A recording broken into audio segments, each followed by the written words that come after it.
Good morning. We rejoice with everyone as they catch up with each other. It's great to see the fellowship going on. I want to welcome you this morning. I'm Herb Outlaut, one of the elders, and on behalf of our pastor Jim Mitchell in our session, I'd like to welcome everyone who's here today in person and those who are participating online. We have a couple of announcements just to highlight. The Women's Ministries will be hosting a retreat on October 5th at Coosaw Creek Country Club, and if you have want details or have questions, ask Sherry Cleveringa. Also, the nursery coordinator has resigned, and so we're looking for a new coordinator for our nursery, so please prayerfully consider that.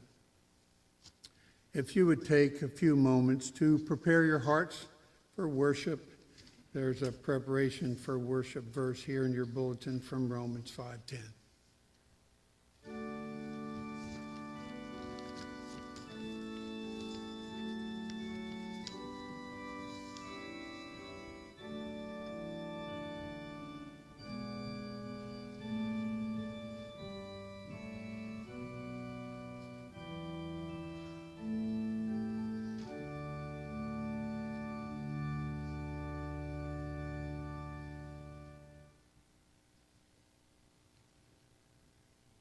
Our call to worship this morning is from Psalm 9, verses 1 to 2, if you would like to follow along in your copy of God's Word.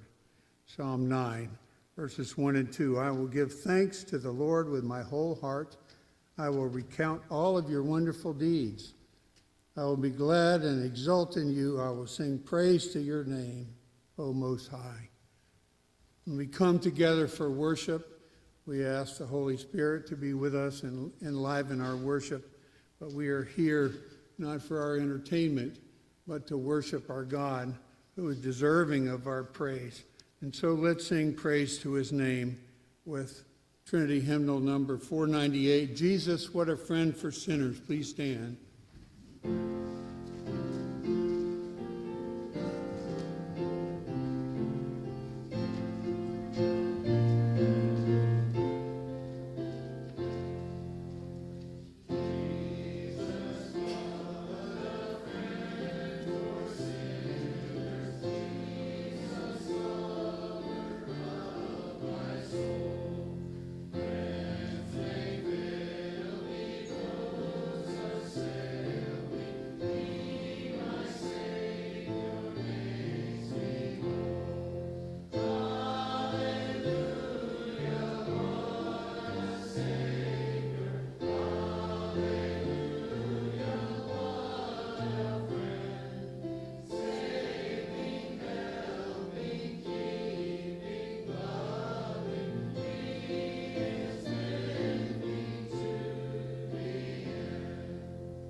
Let us pray. Heavenly Father, we rejoice to come before you and to worship you today. Lord Jesus, what a friend you are for us as sinners, and what a comfort it is to know that you will be with us until the end. Holy Spirit, we ask that you would be in and among us. Give us delight as we come to praise our Trinitarian God. And we pray that you would be with our pastor today as he preaches, Lord, that your word would not return to you void, but would accomplish the purposes for which you have set. And Lord, we ask these things in the name of our Savior, Jesus Christ, who taught his disciples to pray, saying, Our Father, who art in heaven, hallowed be thy name. Thy kingdom come, thy will be done, on earth as it is in heaven. Give us this day our daily bread, and forgive us our debts, as we forgive our debtors. And lead us not into temptation, but deliver us from evil. For thine is the kingdom, and the power, and the glory forever. Amen. Please be seated.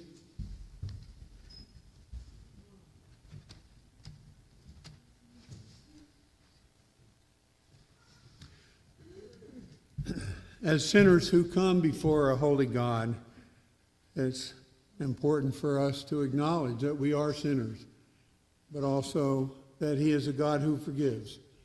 And so let's read together our confession of sin, after which I'll read the assurance of pardon. Almighty God, we acknowledge and confess that we have sinned against you in thought, word, and deed. We have not loved you with all of our heart, soul, mind, and strength. We have not loved our neighbor as ourselves. Deepen within us our sorrow for the wrong we have done and the good we have left undone. Lord, you are full of compassion and gracious, slow to anger, and plenteous in mercy. There is always forgiveness with you. Restore to us the joy of your salvation. Bind up that which is broken. Give light to our minds, strength to our wills, and rest to our souls. Speak to each of us, and let your word abide with us until it has wrought in us your holy will. In Christ's name, amen. Our assurance of pardon is from Galatians 3, verses 13 to 14. Christ redeemed us from the curse of the law by becoming a curse for us. For it is written, Cursed is everyone who is hanged on a tree, so that in Christ Jesus the blessing of Abraham might come to the Gentiles, so that we might receive the promised Spirit through faith. Amen. Our confession of faith is from the Scots Confession, chapter 1 of God. Please stand and let's read this together.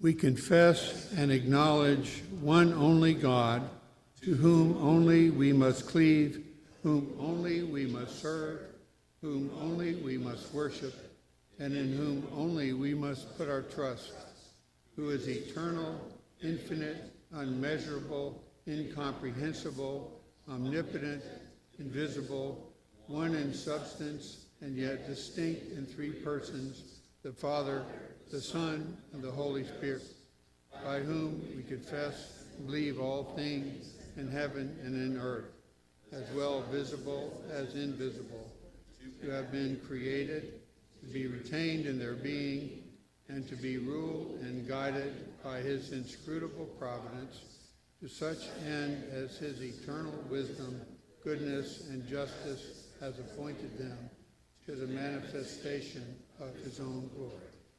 Please be seated, and will the children please come forward for the children's sermon.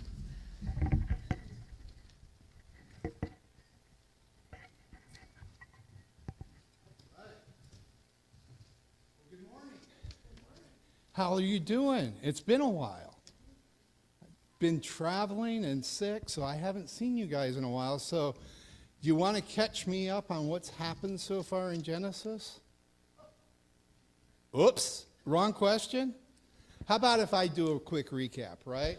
We know that Joseph was in ruling over Egypt, right? Pharaoh put him in charge of basically everything except his household as far as Pharaoh is concerned. So Joseph was preparing the people of Egypt for a famine, right? And so he was gathering everything together. And when the famine came, guess who came? His brothers. Yeah, his brothers came and saw him. And he was like, this is my family, right? And he wanted to reach out to him, but he tested them first, didn't he? And so when we've come here in chapter 45 is where they've come back and they found Joseph's cup in Benjamin's bag. And the brothers are like, oh my gosh, we're going to be in real trouble here because Dad's not going to like it if we don't come back with Benjamin, right? And Joseph reveals himself to his brothers. And the one thing he says that I want you to listen real closely when we're reading the scripture, Joseph says, don't be afraid. Don't be angry. You sold me into slavery, but do you know what? God used it for good. Because now I'm going to be able to save you, bring you here to Egypt, and you're going to be able to settle in this rich land. This is all because God's plan is perfect. Even when we think things are happening wrongly, they happen according to God's plan. And remember, everything happens for his good and for our good. Let's pray. Dear Heavenly Father, we do thank you that you take care of us. That when things happen to us that we're not really happy about, remind us that you do everything according to your will and that it will be to our benefit. In Jesus' name we pray. Amen.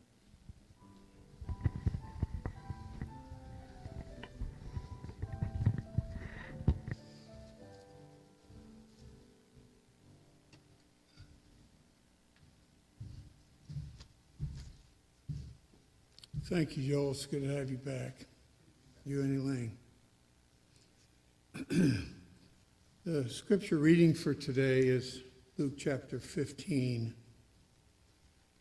And notice that many of those who were gathering to listen to Jesus included tax collectors and sinners. I count myself among the second of those. These are people that the rabbis didn't want to associate with. And so we have three parables of things or people that were lost. And it underscores that God is the one who seeks the lost rather than simply waiting for us to come to him as a penitent sinner. Luke chapter 15. Now the tax collectors and sinners were all drawing near to hear him. And the Pharisees and scribes grumbled, saying, this man receives sinners and eats with them. So he told them this parable. What man of you, having 100 sheep, if he has lost one of them, does not leave the 99 in the open country and go after the one that is lost until he finds it? And when he has found it, he lays it on his shoulders, rejoicing. And when he comes home, he calls together his friends and his neighbors, saying to them, rejoice with me, for I have found my sheep that was lost. Just so I tell you, there will be more joy in heaven over one sinner who repents than over 99 righteous persons who need no repentance. Or what woman, having 10 silver coins, if she loses one coin, does not light a lamp and sweep the house and seek diligently until she finds it? And when she has found it, she calls together her friends and neighbors, saying, rejoice with me, for I have found the coin that I had lost. Just so I tell you, there is joy before the angels of God over one sinner who repents. And he said, there was a man who had 2 sons, and the younger of them said to his father, Father, give me the share of property that is coming to me. And he divided his property between them. Not many days later, the younger son gathered all that he had and took a journey into a far country. And there he squandered his property in reckless living. And when he had spent everything, a severe famine arose in that country, and he began to be in need. So he went and hired himself out to one of the citizens of that country, who sent him into his fields to feed pigs. And he was longing to be fed with the pods that the pigs ate, and no one gave him anything. But when he came to himself, he said, "How many of my father's hired servants have more than enough bread, but I perish here with hunger? I will arise and go to my father, and I will say to him, 'Father, I have sinned against heaven and before you. I am no longer worthy to be called your son. Treat me as one of your hired servants.' And he arose and came to his father. But while he was still a long way off, his father saw him and felt compassion and ran and embraced him and kissed him. And the son said to him, 'Father, I have sinned against heaven and before you. I am no longer worthy to be called your son.' But the father said to his servants, 'Quickly bring the best robe and put it on him, and put a ring on his hand and shoes on his feet, and bring the fattened calf and kill it, and let us eat and celebrate.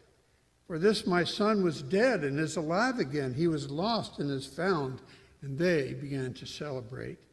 Now his older son was in the field, and as he came and drew near to the house, he heard music and dancing. And he called one of the servants and asked what these things meant.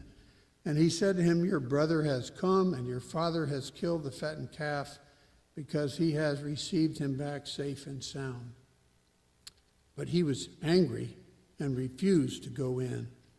His father came out and entreated him, but he answered his father, 'Look, these many years I have served you, and I never disobeyed your command, yet you never gave me a young goat that I might celebrate with my friends. But when this son of yours came, who has devoured your property with prostitutes, you killed the fattened calf for him.' And he said to him, 'Son, you are always with me, and all that is mine is yours.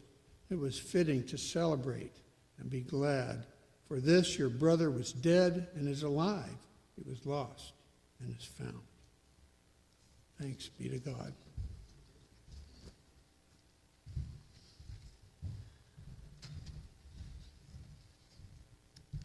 Let us go before our gracious God once again in prayer.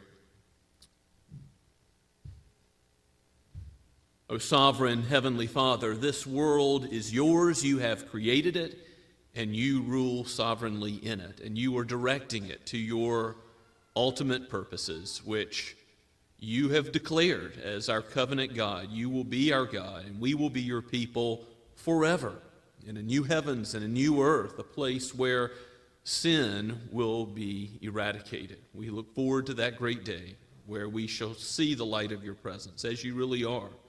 You said, "Let there be light," and there was light. You spoke the world into existence. You provided for all that we have needed for the redemption of our souls from sin and the wrath we deserved in Christ. We thank you for him, for how he has humbled himself in becoming part of his own world and ultimately suffering and dying, but to be raised up again as the first fruits of a new type of existence, life eternal, life abundant, that you have given to us in him.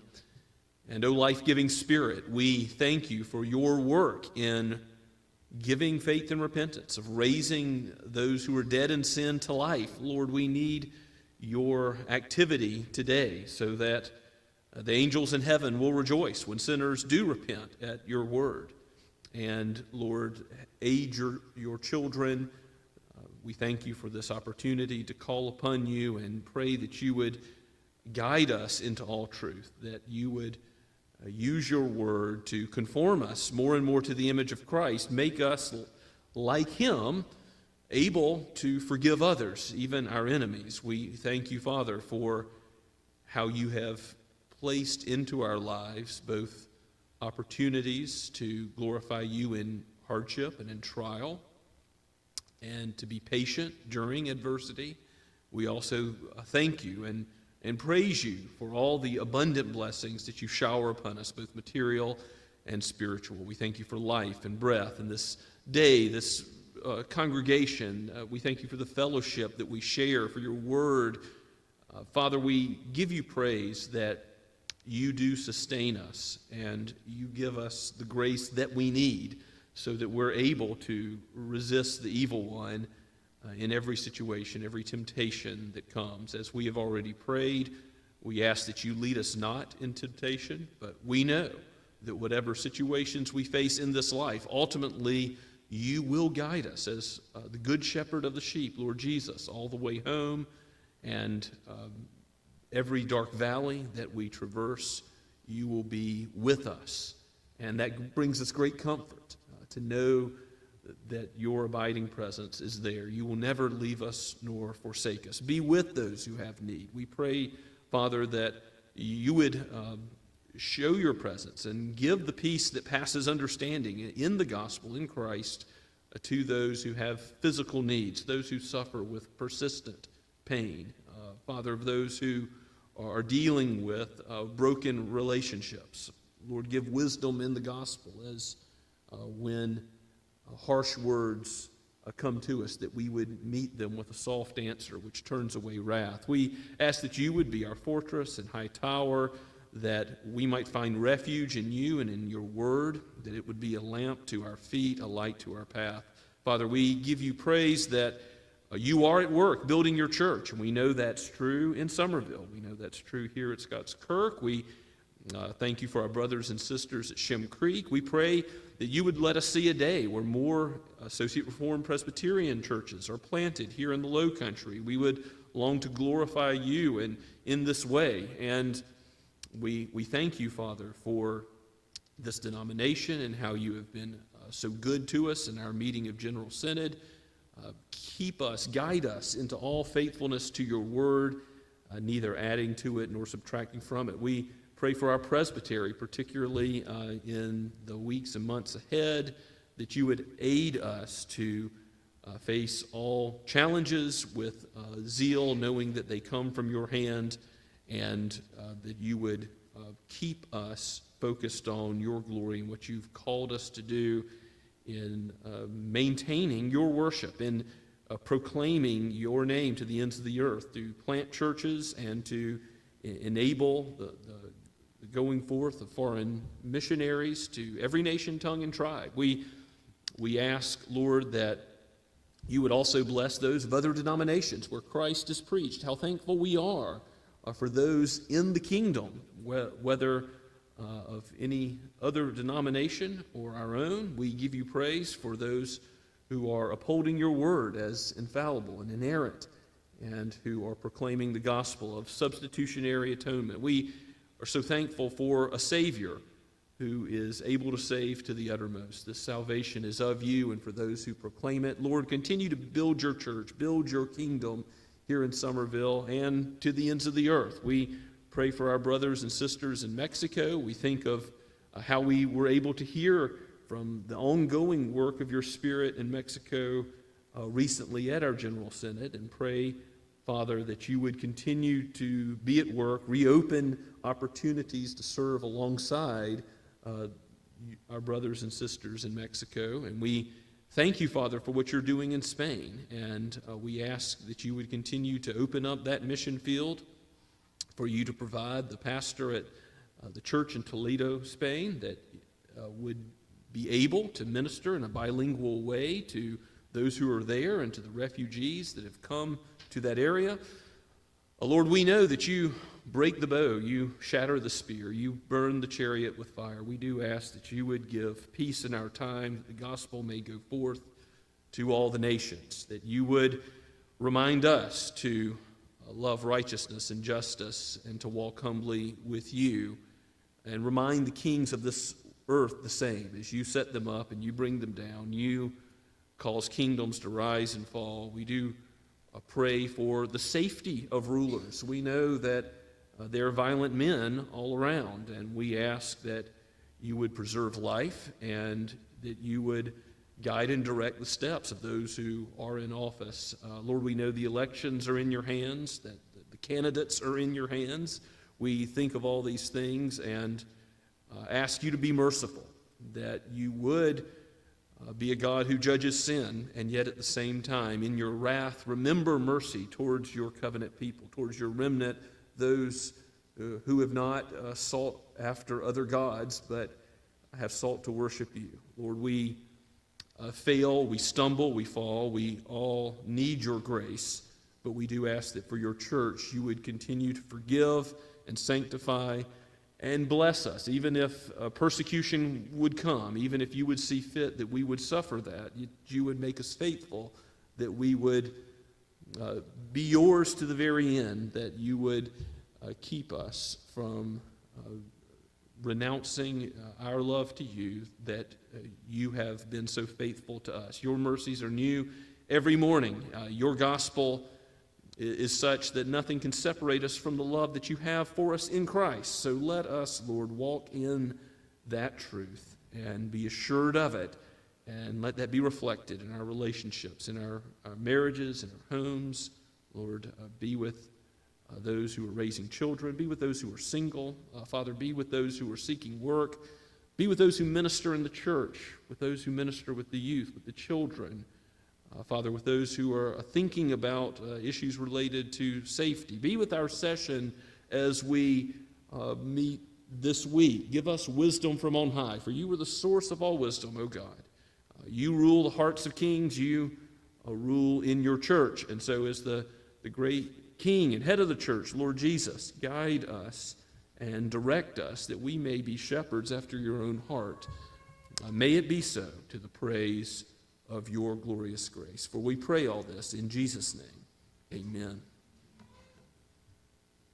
As we continue to worship the Lord, let us sing a hymn concerning God's forgiveness in the gospel, which is from the ARP Psalter. So the Psalter is the blue book that looks like this. And we're going to sing Psalm 51.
We're so thankful for all the things that you've done. You have redeemed our lives. You've saved us.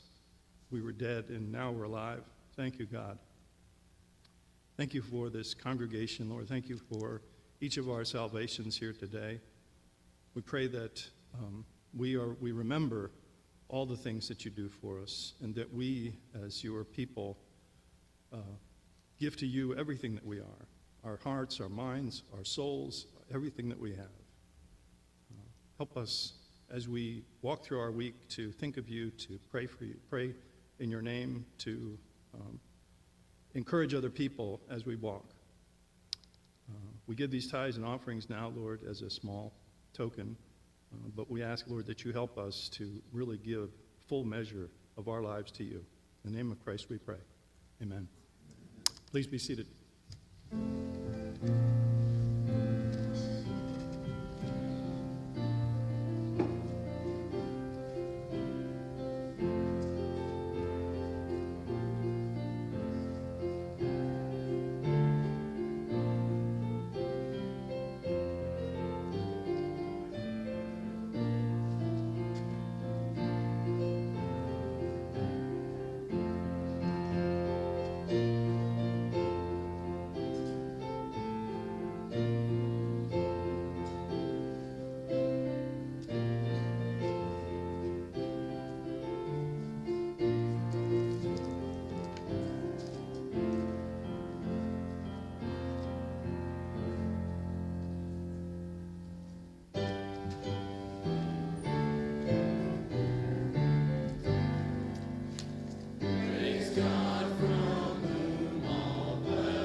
Please be seated and take your copy of God's Word and turn with me to Genesis chapter 45. And a reminder, if you need a copy of God's Word just for today or you want to take it with you as our gift to you, we have ESV translations that are on that table right below the bulletin board in the back that would be happy for any of you to use, or again, if you need your own Bible to take.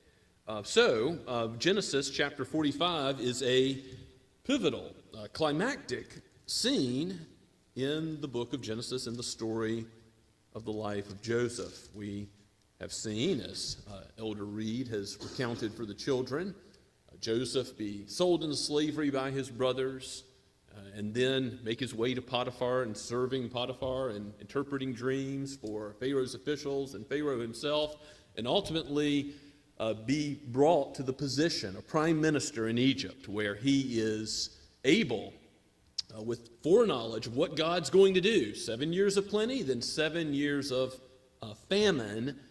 We're 2 years into it. He knows what's going on now and what's going to happen, and so he's stored up in the 7 years of plenty, and now he's able to help and save lives of not only Egyptians, but of those outsiders who come looking for food. And now we've got the brothers coming back all together with Benjamin, just as Joseph has instructed them, as he's tested them. And yes, in chapter 44, he was testing them in some ways that were duplicitous, and yet they passed the test, because when they had the opportunity to give Benjamin up the same way he was given up and sold into slavery, they could have just abandoned Benjamin, but they didn't, which shows us that God has done a work of grace in their hearts. And moreover, Judah himself, and the bulk of the end of chapter 44 is Judah giving a speech that he go and take Benjamin's place, the first statement of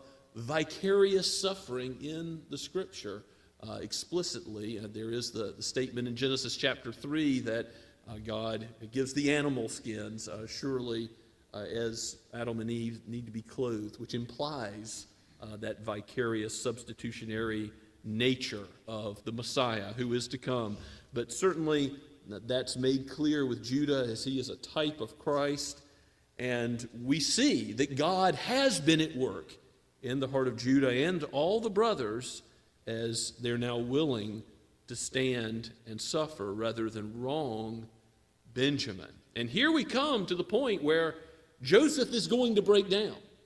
At the mention of his father, their father, Jacob, Israel, we're going to see in the very first verse that Joseph is no longer going to be able to hide, who he is. Certainly he intended to reveal his identity at some point. And now we're going to see this emotional scene, really only paralleled or matched perhaps by the prodigal son in all of Scripture, of a tender scene of repentance and reconciliation, as we've just heard from Luke's gospel. So this is a powerful scene in verses 1 through 15 of that repentance and reconciliation of Joseph with his brothers, and then verses 16 to the end of the chapter is really, we'll see a surprisingly generous response by Pharaoh and the Egyptians that comes after they hear of what's going on. And again, part of Moses and his goal in writing the book of Genesis, and indeed God himself and his intention in giving us the book of Genesis, is so that we know how God's people ended up in Egypt, how God's people go there, and then, of course, we know the story that they'll end up being enslaved. But that's not what we'll see in today's chapter. We'll see how that beginning is made. So let us give our attention to God's word. Again, we'll read the whole of chapter 45, penned by Moses, but breathed out by the Holy Spirit as God carried Moses along to write just as he has written. This is God's word for each of us today.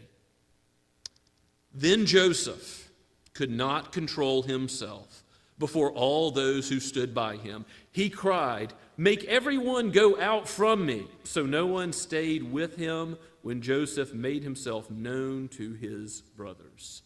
And he wept aloud, so that the Egyptians heard it, and the household of Pharaoh heard it. And Joseph said to his brothers, "I am Joseph. Is my father still alive?" But his brothers could not answer him, for they were dismayed at his presence. So Joseph said to his brothers, "Come near to me, please." And they came near. And he said, "I am your brother Joseph, whom you sold into Egypt. And now do not be distressed or angry with yourselves because you sold me here. For God sent me before you to preserve life. For the famine has been in the land these 2 years, and there are yet 5 years in which there will be neither plowing nor harvest. And God sent me before you to preserve for you a remnant on earth and to keep alive for you many survivors. So it was not you who sent me here, but God. He has made me a father to Pharaoh, and lord of all his house, and ruler of all the land of Egypt. Hurry and go up to my father and say to him, 'Thus says your son Joseph, God has made me lord of all Egypt. Come down to me, do not tarry. You shall dwell in the land of Goshen. You shall be near me, you and your children and your children's children, and your flocks, your herds, and all that you have. There I will provide for you, for there are yet 5 years of famine to come, so that you and your household and all that you have do not come to poverty. And now your eyes see, and the eyes of my brother Benjamin see, that it is my mouth that speaks to you. You must tell my father of all my honor in Egypt, and of all that you have seen. Hurry and bring my father down here." Then he fell upon his brother Benjamin's neck and wept. And Benjamin wept upon his neck. And he kissed all his brothers and wept upon them. After that, his brothers talked with him. When the report was heard in Pharaoh's house, Joseph's brothers have come, it pleased Pharaoh and his servants. And Pharaoh said to Joseph, "Say to your brothers, do this, load your beasts and go back to the land of Canaan, and take your father and your households and come to me, and I will give you the best of the land of Egypt, and you shall eat the fat of the land. And you, Joseph, are commanded to say, do this, take wagons from the land of Egypt for your little ones and for your wives, and bring your father and come. Have no concern for your goods, for the best of all the land of Egypt is yours." The sons of Israel did so, and Joseph gave them wagons according to the command of Pharaoh, and gave them provisions for the journey. To each and all of them he gave a change of clothes, but to Benjamin he gave 300 shekels of silver and 5 changes of clothes. To his father he sent as follows: 10 donkeys loaded with the good things of Egypt, and 10 female donkeys loaded with grain, bread, and provision for his father on the journey. Then he sent his brothers away, and as they departed, he said to them, "Do not quarrel on the way." So they went out of Egypt and came to the land of Canaan, to their father Jacob. And they told him, "Joseph is still alive, and he is ruler over all the land of Egypt." And his heart became numb, for he did not believe them. But when they told him all the words of Joseph, which he said to them, and when he saw that the wagons Joseph had sent to carry him, the spirit of their father Jacob revived. And Israel said, "It is enough. Joseph, my son, is still alive. I will go and see him before I die." Let us pray and ask for God's help. O Holy Spirit of God, work in us, work in our hearts, faith and repentance, that we would leave sin behind and trust in Christ, and that you would call us to dealing with our neighbor in a way that is appropriate to those changed by the gospel, forgiven by the love of Christ from all of our sin, from all of our iniquity. We thank you. We bless you that you have been so merciful to us. Aid us in being merciful. We pray in Jesus' name. Amen. As this passage begins, there is the great reveal right away in verse 1. Joseph cannot control himself, and his emotions finally take over, we read in verse 1. His father was mentioned, remember, by Judah, the evil that would find Jacob if indeed Judah went back, the brothers went back without Benjamin, as the test was being put forth with the silver cup and all the accusations that Joseph made against them. And Joseph cries, "Make everyone go out from me." He has the authority to do that as the prime minister. He sends all the Egyptians. Remember, he's speaking through an interpreter to his brother, speaking Egyptian. He looks like an Egyptian. He doesn't have the Hebrew beard. He's clean-shaven. But now he sends them all away. They do as he said, and he speaks to them in Hebrew. He speaks to them directly. And after they have gone, it says that he wept aloud in verse 2, that the Egyptians heard it outside the room. They're no longer in there, but all the household of Pharaoh heard it. And Joseph says, and it's put succinctly in verse 3, "I am Joseph." Imagine their response to those words initially. Disbelief. Well, we see there's something more than that. He says, "I am Joseph. Is my father still alive?" He's thinking of what made him lose control of his emotions, the mention of his father. And he wants to know of Jacob's status as they've gone back and forth. And he wants to know, is he still in his old age alive? But Joseph says to his brothers a second time, it's apparent they're not grasping the situation, "I am Joseph." Again, he's speaking in Hebrew. "Is my father still alive?" But his brothers could not answer him, for they were dismayed at his presence, it says at the end of verse 3. Dismayed at his presence. What does that mean in this context? They're thinking, this is the brother we've sold into slavery. After all these tests, is this the time for his great reveal and to kill us? Exact revenge. But Joseph is going to make plain his intentions. In verse 4 he says, "Come near to me, please." And perhaps with his tone, perhaps with his body language, they gathered that his intentions were good, were positive towards them. And he says again, I am your brother Joseph, whom you sold into Egypt. And notice he doesn't cover over or downplay the nature of their sin. Just as the apostles were preaching in Acts chapter 2, that when they're preaching to those Jews that had a part in putting Jesus to death, they preached, your hands put him to death. They preached the sin and laid it out. And in the same way, Joseph says, you sold me into Egypt. That was the reality of the situation. But in verse 5, he says, do not be distressed or angry with yourselves because you sold me here. We're going to see Joseph's glorious view of God's providence, which has sustained him personally, which is going to be what sustains Jacob, his father, as well, when the news gets back to him. But it's important to see that the reason he doesn't further confront with sin, the reason he doesn't turn the screws or test again, is because his brothers have done what? Already passed the test. They've already shown themselves unwilling to do again what they once did. When Benjamin was presented and Joseph took him in his own crosshairs, that's when Judah stood up and said, I'll be the surety. I'll be in Benjamin's place. And indeed, Joseph does have a high view of God's sovereignty. He says, God sent me here before you to preserve life.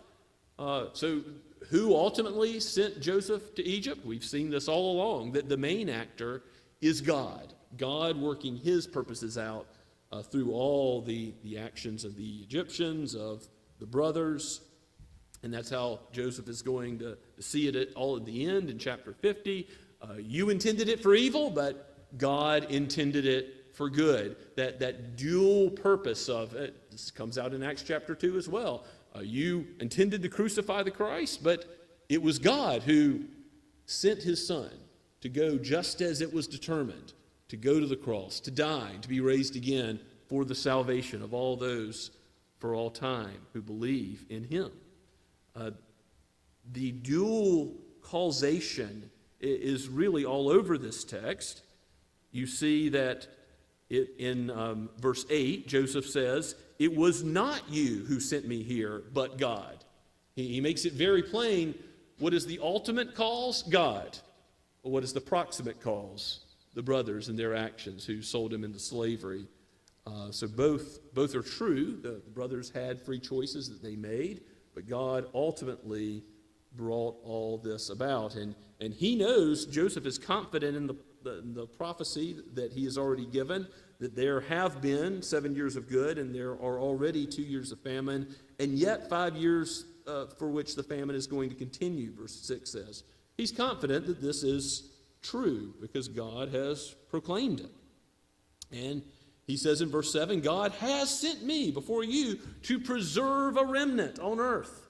The 12 tribes, they are the remnant on all the earth. Israel and will be the people of God amongst all the nations who worship others. So Joseph sees God's intention in saving a people for himself. And he even goes on to point out how he's maybe a father to Pharaoh. In other words, the one who can interpret Pharaoh's dreams and give him instruction when he couldn't figure it out himself and his Egyptian magicians couldn't figure it out. And he's made me ruler of all of the land of Egypt. So who does Joseph credit with his high position? His own ingenuity, his own fleshly ability? No, he credits God with the position that he has. And it's in that context he says, hurry, get my father, bring him here, and I'm going to provide for you so that you won't die, that you won't go into poverty.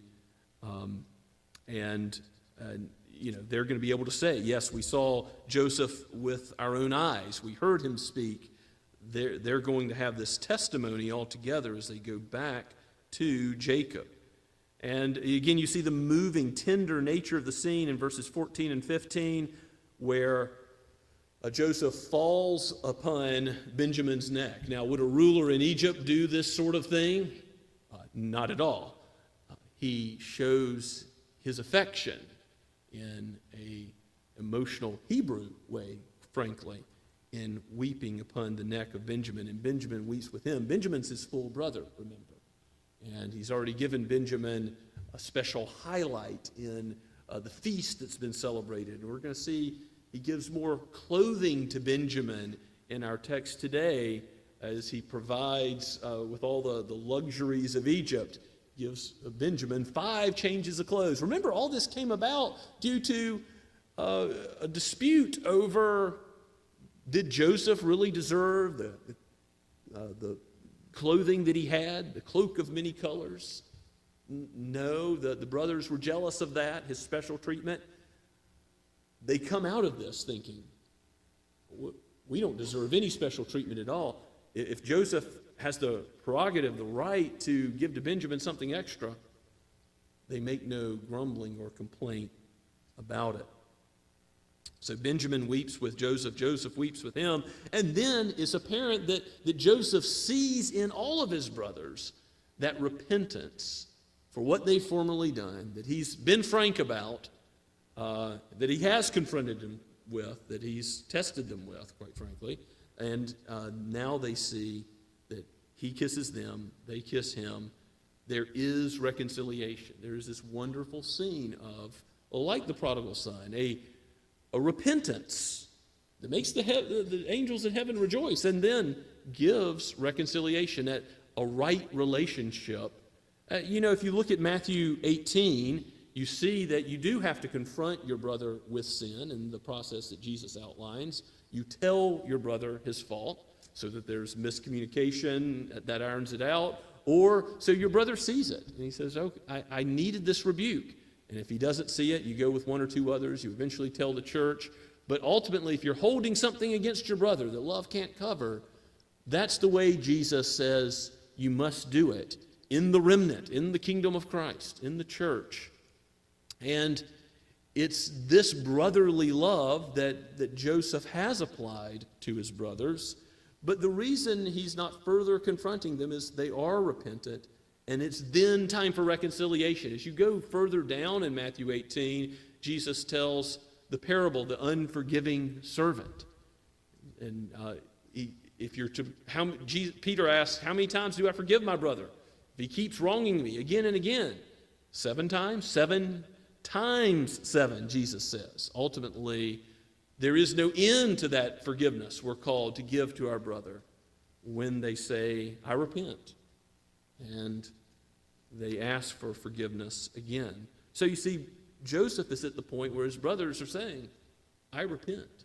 The scene is left with this tenderness of their repentance, and it's then Joseph's place and right response to grant them a tearful reconciliation. And that's just what he does. And he does provide for them, just as he said. The brothers, they come and they weep with him. But then, remember, Pharaoh's house has heard it. All the weeping has gone out through the doors. And they say in verse 16, Joseph's brothers have come. They realize, maybe overhearing the conversation, or Joseph just explains it afterward, that this is Joseph's family that is here in Egypt. And Pharaoh himself says to Joseph, verse 17, "Do this kindness. Say to your brothers, load your beasts and go back to the land of Canaan and come to me. And I'm going to give you the best of the land of Egypt. You shall eat the fat of the land." Pharaoh gives a generous offer to all of Joseph's family to come and be provided for. They get wagons from the land of Egypt, verse 9 says. They have all they need for the trip, for the journey. Joseph gives them provisions for the journey, it says in verse 21. And then there's a change of clothes in verse 22 that Benjamin gets the 300 shekels as well as 5 changes of clothes. That's a large sum of money. And the 20 shekels that Joseph was sold for, he gives many times over to Benjamin in providing for him. And the donkeys loaded with grain, oil, bread, wine, all the luxuries of Egypt, and the brothers depart. And he only has one admonition he gives them. Did you notice that? In verse 24, what does Joseph tell his brothers? For the long journey back, do not quarrel along the way. And there is some dispute over exactly what this word means, but I do think do not quarrel is a pretty good translation. In the end, in context, it makes sense, because what would just knowing humanity as the Bible presents us as sinners, what would be the natural temptation of the brothers on the way back home? Say, hey, this is your fault. You're the one. You could have stopped this. I mean, Reuben and Judah and all the brothers, and just going through the history of how Joseph ended up in the position of slavery that he was in, blaming one another. Joseph says, look, the sin is forgiven. The sin I'm not going to hold against you any longer. He sees that there's a work of grace, and there is reconciliation, so he doesn't want them to be bringing up and holding against one another what is already taken care of. So do not quarrel is the admonition. And they go to Jacob, and when they find him, they say the words, Joseph is still alive. What do you think that what do you think he does with that? His heart became numb, the text tells us in verse 26, for he did not believe them. Hard to believe when they've already made up the story. Yes, they've already lied and deceived him, told Jacob that he's been torn to bits by enemies. He's seen the blood. You know, it doesn't make sense initially to him, but I'm sure they recount the Hebrew, they recount seeing him with their own eyes. They ultimately see the wagons. They see the provision. They hear about how Pharaoh himself has provided all of this. And Pharaoh says, this is Joseph's family. And he comes to believe. The spirit of Jacob is revived, we're told in verse 27. Isn't that a statement of God's goodness to Jacob? He revives his spirit. He refreshes his soul with this very good news that Joseph is alive. And Israel says, that is Jacob, it is enough. In his old age, we can make more limited plans because we realize our horizon is smaller, but we make plans, and yet we still have more we want to do, more we feel called to do, more. But here Jacob says, this is my plan, and it is enough. He's satisfied in knowing that God has called him to see his son Joseph again. That's how good the news is. Joseph, my son, is still alive. I will go and see him before I die. In the next chapter, we'll see how he does just that. We have a beautiful text here, and to apply it, I think we must, first of all, think about repentance and reconciliation in our own hearts. Vertically with God, yes, considering his sovereignty, we must realize that we have an obligation to repent of our sin to him, wherever we are, whatever nation, tongue, and tribe, just as Romans 11 says. Paul says that the God that we have to do with, he is a great God. No man can ultimately understand him or comprehend him. Who has known the mind of the Lord? Who has been his counselor? Or who has given a gift to him that he might be repaid? For from him and through him and to him are all things. To him be the glory forever. He's a God who comprehends all that goes on in human history. He's the one in Daniel 2 who sets up kings and kingdoms and causes them to fall. He's the one who in Proverbs, if you go to Proverbs chapter 28, verse 13, it says, whoever conceals his transgressions will not prosper, but he who confesses and forsakes them will obtain mercy. He's the God of Psalm 51, confession and repentance, granting forgiveness in Christ. The one is proclaimed who went just the way that God intended. Yes, by the actions of human beings who were doing evil. the Sanhedrin, the religious leaders, Pilate, those who called for Barabbas instead of Jesus, all of that. But ultimately, it was God the Father who gave his own beloved Son. It was the Son who laid down his life and took it up again. It was the Son who gave himself for us that we can have forgiveness of our sin. And so, if we are forgiven such a great debt, how can we not, the parable of the unforgiving servant, forgive our brothers and sisters? Perhaps our brother and sister in our family. Perhaps in the family of God. Perhaps a husband or a wife. And marriages and counseling, this is a difficult thing when there's a wrong that happens again and again and again. The temptation can be to withdraw, to protect oneself, to let a harsh word be met with a harsh word. But no, God calls us to forgive in that context.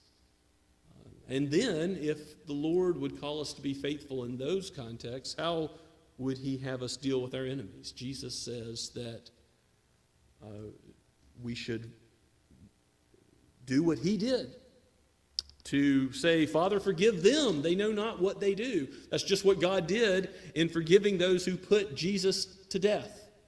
He answered that prayer of Christ. He forgave the enemies that killed him. Stephen, the martyr, later in the book of Acts, does the same. God has shown us what forgiveness is in Christ. And so, therefore, we can be called to emulate. Yes, it's hard, it's difficult to forgive. But to release that bitterness from ourselves, that's ultimately what Joseph did in trusting in the sovereignty of God and God working his purposes out. That's how he's not bitter and angry with his brothers at this scene of reconciliation. Because God has done a work of grace vertically in his heart, too. And so he's able to restore and reconcile with them and to release them. I mean, ultimately, forgiveness isn't for Joseph. Who's the forgiveness for? Like with God, he forgives us. The one who's forgiven is the primary recipient of the good. And so forgiveness isn't about loving yourself. What Joseph did is he forgave his brothers. He released them from the evil and its penalty. He didn't hold it against them any longer. He's not going to bring it up against them in the future. And he's satisfied. Ultimately, Jacob is satisfied in his old age to know that the whole story that he thought was true is not true, and to understand that God is working his purposes out, his covenant promises of old. Trusting in God when you meet trials of various kinds is part of this message. What James says in James chapter 1, verse 2, count it all joy when you meet trials. Such an odd statement, such a difficult statement. But it's true that believers, Christians, have a God who is great enough, a God that we confess this morning from the Scots Confession here at Scots Kirk. How fitting that we confessed a God, yes, we confessed his attributes, eternal and infinite and immeasurable and so forth. But if you go on towards the bottom of the confession, he created all things, and all things are to be retained in their being by him, to be ruled and guided by his inscrutable providence. Inscrutable meaning he alone knows what he's doing in this world through difficulties, hardship, evil, trials. All things are retained in their being by him. He is Lord of every molecule. He guides by his inscrutable providence all things that come to pass to such end as his eternal wisdom, goodness, and justice has appointed them to the manifestation of his own glory. This is a summary of Romans 8:28, is it not? That God works all things for the good of his people and his own glory. Though we don't always comprehend it, he is good. And he does good, and he's working his purposes out. And Joseph sees a glimpse of that. Jacob sees a glimpse of that. Most importantly, it's not that he knows the whole plan of God, but he knows who God is. He knows that God is faithful, that he can be trusted. This is the God who did not spare his only beloved Son. Trust in him. Know that he is working his purposes out. Let's pray together. Father, we give you praise for this text, for your word, for your Son, for the great gift of salvation. Aid us in doing what you've called us to do, in trusting in him, and treating our fellow man in the way in which we've been treated. Help us to forgive, help us to reconcile, and help us to love as we have been loved. We pray in Jesus' name. Amen. Let us respond to God's word with praise once again. From the blue notebook, that's this notebook, page 27, His mercy is more.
Now to him who is able to present you faultless before his great throne with great joy, to him be all glory, majesty, power, and authority through the Lord Jesus Christ, before all time, now and forever.